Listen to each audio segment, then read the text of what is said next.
Parker Colbert, Speedokote Refinish Network. All right, so as you guys can see, we are back at the body shop. Now, I wanted to do another video on this and see if I can get slightly better results than what I did the last time I used it. I've got my 6-gallon Vevor from my mobile auto body setup.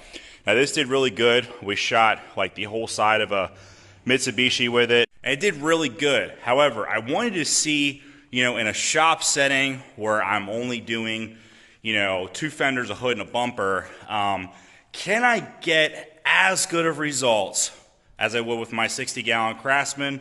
And we're going to put it to the test today. My RC350 had a crazy amount of chipping in the front. I kind of let it go and just drove it, but I decided I am going to go ahead and fix it. It was very messy. So 2K primer. I think the rest of this is scuffed down with like a gray scuff pad. Not like a perfect job, but we're just trying to get it look better than what it does now. I'm not going to say this is like a scratch and spray job, but kind of close to it. I actually am I think I'm going to be selling the car here soon, so we just wanted to get it looking presentable. Anyways, enough talking. We're going to go ahead. We're going to set up our air compressor. We have a retractable extension cord now, so we'll go ahead and use that. Hook this thing up. This thing's pretty much ready to shoot. Put some paint in the gun. Let's start spraying.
So one of the biggest keys I'm going to give you guys at home using these smaller air compressors, whether it be the ultra powerful Vevor 6-gallon, which is probably the most powerful sub-10 gallon air compressor I've ever used, or you're using like one of my other ones, like the I think it's the Snark or the Shark or 10-gallon, the yellow one that I used last year on my mobile setup, which was an oil.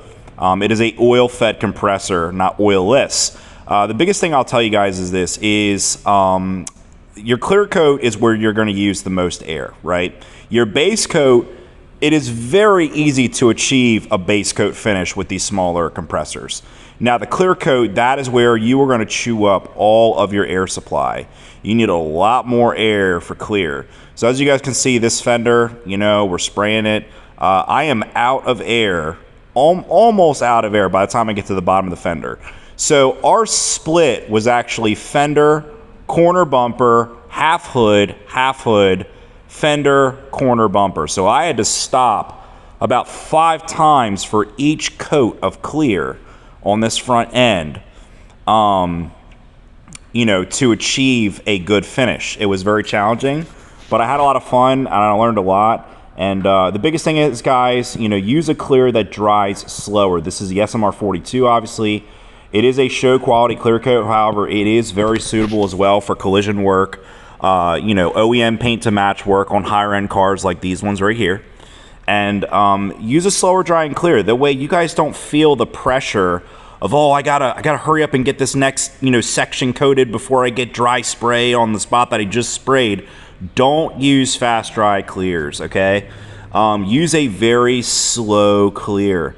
and you will have a beautiful finish. You won't have dry spots because you keep having to start and stop. That is one of the biggest things I can say about using a small compressor, is use a slow clear, and you will get the finish that you want.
So we're all wrapped up.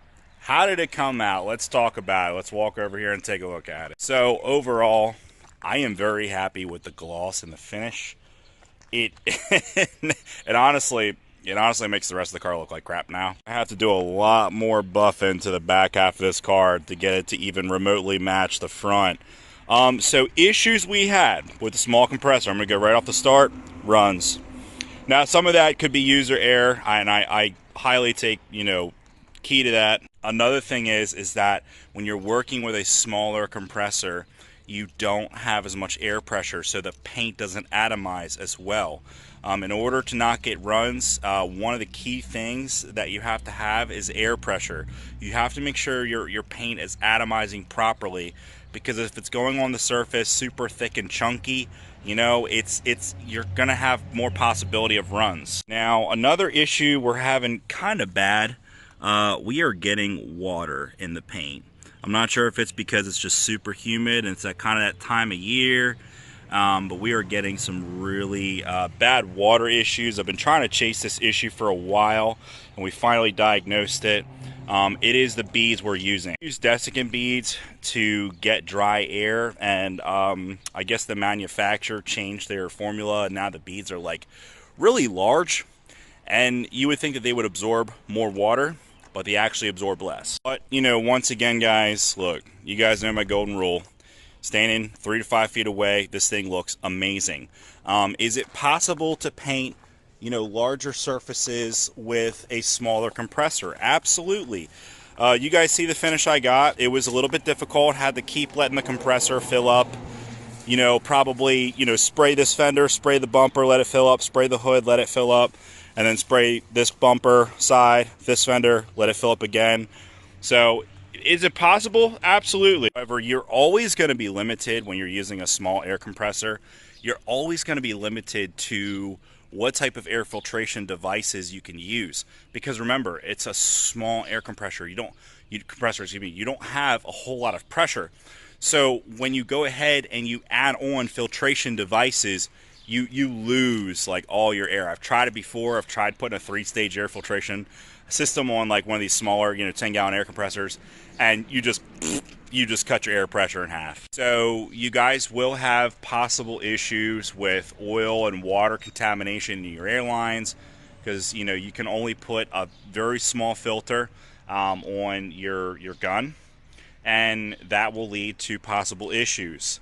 But other than those two things I talked about, I mean, it is possible. You can definitely do it. You can definitely get it done. So not bad. This car will look really good once we get this back half buffed a little more. It'll look really good. Of course, we also got to wet sand out the runs. So, but I hope you guys enjoyed this one, man. We're going to be in the body shop the rest of the week. So I hope you guys enjoyed this one. Like, subscribe, new videos every week.